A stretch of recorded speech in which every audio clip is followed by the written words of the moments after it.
So ఈ కథ అన్నిటికీ క్లైమాక్స్ బేసిక్లీ మన కలియుగంలో ఎలా జరగబోతోంది, ఎలా జరగచ్చు.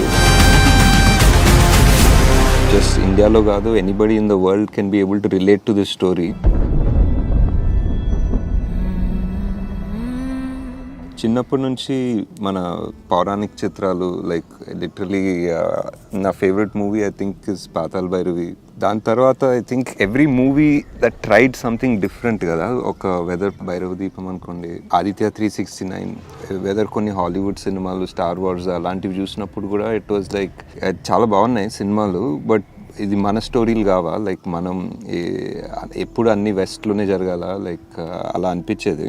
మన పౌరాణికాల్లో రాసిన, మన పురాణాల్లో రాసిన greatest battle Mahabharatam with the most number of characters and మన లాస్ట్ అవతారం కృష్ణ అవతారంతో ఎండ్ అవుతుంది.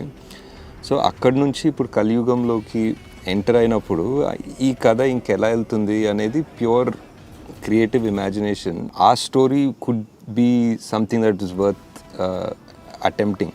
కృష్ణుడు అవతారం తర్వాత దశావతారం కల్కి, ఇప్పుడు మన కలియుగంలో ఎలా జరగబోతోంది, ఎలా జరగచ్చు. జస్ట్ ఇండియాలో కాదు, anybody in the world can be able to relate to this story. So ఈ కథ అన్నిటికీ క్లైమాక్స్ బేసిక్లీ. ఇప్పుడు మనం చదివిన పురాణాలు, ఇప్పుడు మనం చదివిన ఎపిక్స్ అన్నిటికీ ఒక క్లైమాక్స్ లాగా చేస్తే ద ఫైనల్ ఎండ్ అందరి క్యారెక్టర్లు.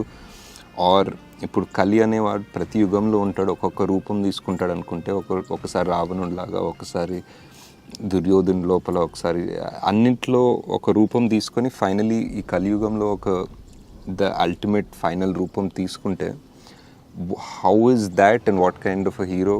సో అతను ఇంకో డార్క్, లైట్, చీకటి, వెలుగు, వాట్ ఈజ్ అవర్ క్లైమాక్స్ అన్నది ఐడియా పెట్టుకొని రాసుకుంటే ఒక 5 ఏళ్ళు పట్టింది. జనాలు ఒకసారి ఈ వరల్డ్లో వెళ్ళి ఈ కొత్త సార్ట్ ఆఫ్ సైఫై మైథాలజీ అటెంప్ట్ని చూస్తే very curious to see how people would react to it.